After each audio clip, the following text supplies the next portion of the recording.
শহীদ পরিবার নিয়ে আপনারা চিন্তা ভাবনা করেন। এই পর্যায়ে আমাদের মাঝে একজন শহীদের বাবা তার মূল্যবান বক্তব্য রাখবেন। ধন্যবাদ। আসসালামু আলাইকুম।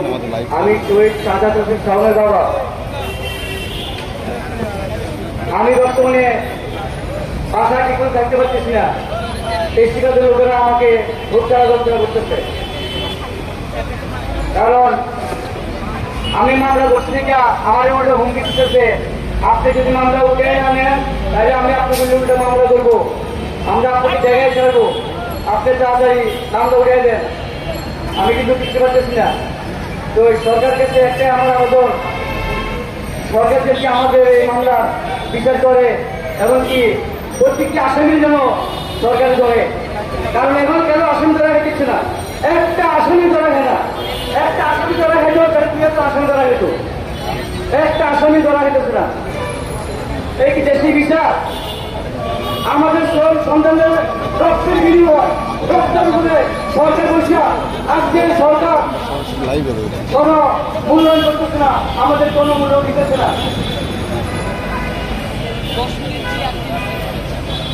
তো ভাই আমি এখানে বক্তব্য দেব না, বক্তব্য এখানে শেষ। আসসালামু আলাইকুম। ধন্যবাদ প্রিয় ভাইকে। এ পর্যায়ে আমাদের মাঝে বক্তব্য রাখবেন একজন শহীদের ভাই রিফাত। আমি রিফাতকে তার রাহাতকে তার মূল্যবান বক্তব্য দেওয়ার জন্য বিনীত অনুরোধ করব। আসসালামু আলাইকুম। আজকে আমরা সবাই শহীদ পরিবার এখানে উপস্থিত হয়েছি, আমাদের পরিবারের যে সদস্যরা শহীদ হয়েছে তাদের বিচারের আদায়ের উদ্দেশ্যে এবং শহীদ পরিবারদের সকল দাবির আদায়ের উদ্দেশ্যে। আপনারা সবাই একটা কথা জানেন যে জাস্টিস দিলে জমি জাস্টিস দিনায়, যত দেরি করতেছে তারা এই বিচার কার্যটা দিয়ে তারা এটা যে আমাদেরকে বুঝাচ্ছে, তারা আমাদের এই বিচারটা করতে অনিচ্ছুক। আমাদের এই যারা শহীদ হয়েছে, আমাদের পরিবারে যারা শহীদ হয়েছে, প্রতিটা শহীদ পরিবারের হত্যার বিচার যত দ্রুত সম্ভব করতে হবে। প্রতিটা শহীদ পরিবারের শহীদের হত্যাকারীদের দ্রুত কাঠগড়ায় দাঁড় করাতে হবে এবং এদেরকে দৃষ্টান্তমূলক শাস্তি দিতে হবে।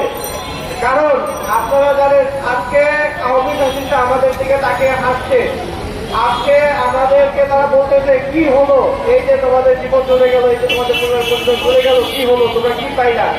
তারা এখনো বাইরে ঘুরতেছে, যারা আমাদের গুলিটা দিয়েছে তারা এখনো বাইরে ঘুরতেছে মুক্তভাবে। এইভাবে প্রতিবার যদি প্রতিটি গণঅভ্যুত্থানে কত শহীদ মারা গিয়েছে, এই শহীদদের বিচার যদি না করা হয় আবার এই ব্যাটিংটা বাংলাদেশকে ফিরে আসছে, বিভিন্ন বেশ ধরে এরা ফিরে আসবে আবার। এরা যাতে ফিরে না আসতে পারে এই আওয়ামী ব্যাটিংদেরকে দৃষ্টান্তমূলক শাস্তি দেওয়ার জন্য আমি সরকারের কাছে আবেদন করতেছি। পাশাপাশি আমাদের শহীদ আহত ভাইদের রাষ্ট্রীয় স্বীকৃতি দিতে হবে। এ পর্যন্ত 6 মাস হয়ে গেছে, শহীদ পরিবারদের স্বীকৃতি দেওয়া হয়েছে, কিন্তু শহীদ পরিবারদের দাবি দাবা নিয়ে কোনো সরকারি স্বীকৃতি দেওয়া হয় না। প্রতিটা শহীদ পরিবার এই স্বীকৃতি দাবি দাবার সংক্রান্ত স্বীকৃতি এখন পর্যন্ত না পেয়ে নিশ্চয়তার না পেয়ে তারা দুশ্চিন্তায় ভুগতেছে, তারা অনিশ্চয়তার সাগরে আবির্ভূত আছে।